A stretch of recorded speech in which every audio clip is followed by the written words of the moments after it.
এবারের COP29-এ আমরা just transition নিয়ে কথা বলেছি সেখানে, এবং জাস্ট ট্রানজিশনের পক্ষে ট্রেড ইউনিয়ন সহ সুশীল সমাজের নানা রকম সংগঠন এই ভয়েসগুলো তুলেছে, এবং সেখানে একই স্লোগানই ছিল যে transition without rights, transition without decent work is not acceptable.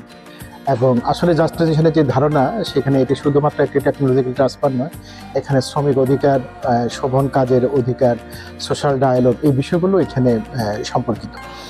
তো এবারের আমরা যদি COP29-এর আউটপুট চিন্তা করি, তাহলে যে জাস্ট ট্রানজিশন নিয়ে যে খুব একটা আমাদের প্রাপ্তি হয়েছে সেটা বলা যাবে না, তবে এটি COP28-এর ধারাবাহিকতায় আমরা কিছুটা বলবো যে ওয়ান স্টেপ ফরওয়ার্ড।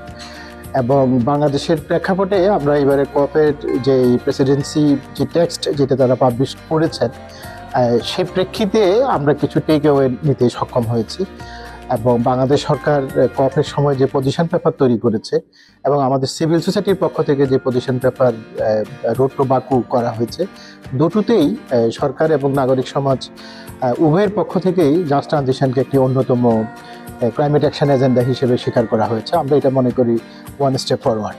এই স্বীকৃতির মাধ্যমে আমরা মনে করব যে আগামীতে আমরা সরকারের সাথে ট্রেড ইউনিয়নগুলো, লেবার এনজিওগুলো জয়েন্টলি কাজ করার সুযোগ হবে। এবং আরেকটি অগ্রগতি হচ্ছে যে ভবিষ্যতে UNFCCC সহ আন্তর্জাতিক পরিসরে যে সমস্ত আন্তর্জাতিক পরিমণ্ডলে বাংলাদেশ সরকার ক্লাইমেট অ্যাকশন রিপোর্ট করে থাকে, সেইখানে জাস্ট ট্রানজিশন যাতে নিয়মিতভাবে অন্তর্ভুক্ত থাকে, এবং আমরা আমাদের দেশে যে সমস্ত কাজ করছি যাতে সেটির একটি আপডেটেড সিনারিও থাকে, সেই জন্য সরকারের সাথে আমরা কাজ করব।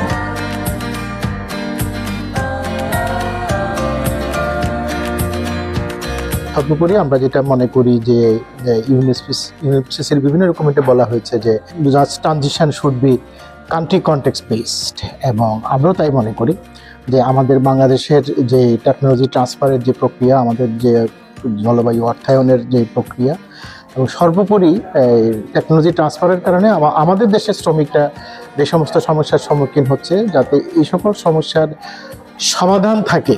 এবং transition is not only a technological transition, it should address the social issues, must address the rights issues. এবং আজকের এই COP29 পরবর্তী যে সংলাপ হলো, সেই সংলাপে আমরা এই বিষয়গুলো নিয়ে আলাপ করেছি। আমরা আশা করি যে FES-OSI ফাউন্ডেশনের আয়োজনে আজকের যে সংলাপটি হলো, এটি আমাদের ক্লাইমেট অ্যাকশনের নতুন চিন্তা দিগন্ত উন্মোচন করবে।